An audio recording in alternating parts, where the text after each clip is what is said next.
ממש בקטנה, כן? לא נסחפתם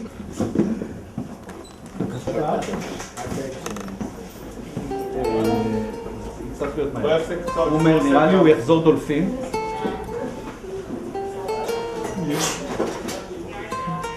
מה זאת אומרת? הוא שואל מה זה הסלנג? דולפין זה כזה שאתה מדי שמים לו עוד. ואז הוא אומר מצידי שיחזור טונה, רק שיחזור. אוקיי?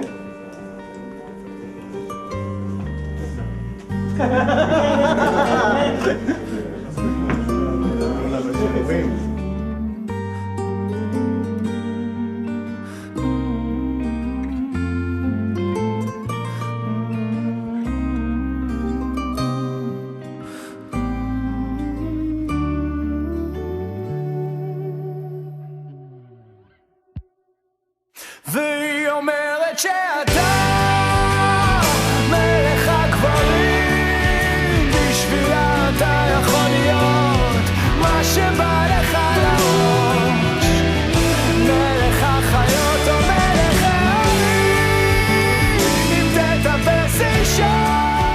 הסיפור של הפרסומת זה בחור שמגיע הביתה אחרי טיול גדול בחול ומחכה לו חבורה שלמה של חברים ומשפחה ומכינה לו אירוע ומסיבת הפתעה. רחו וספיד ואקשן.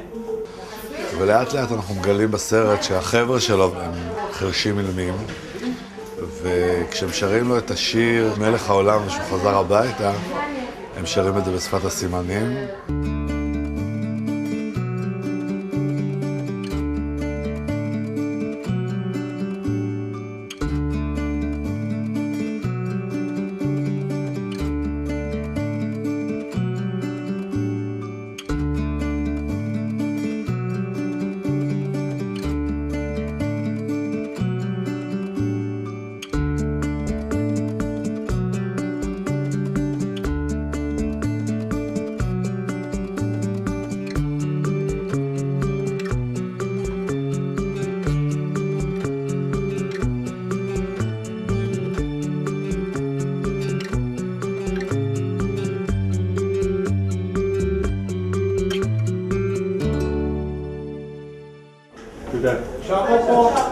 שפה יכול להיות פה, בסדר. אתם צריכים שכולם פה ידעו כמה מילים. אני לא אומר, אני יודע להגיד בוקר טוב. מפיק. חשוב, לא? מפיק? אתה... כן. כן, מסדר הכל, מושך בחוטים.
לכל משפחה יש דרך משלה לתקשר. סלקום מציגה סלקום משפחה. מגוון הטבות ותוכניות שמתאימות בדיוק למשפחה שלכם. סלקום.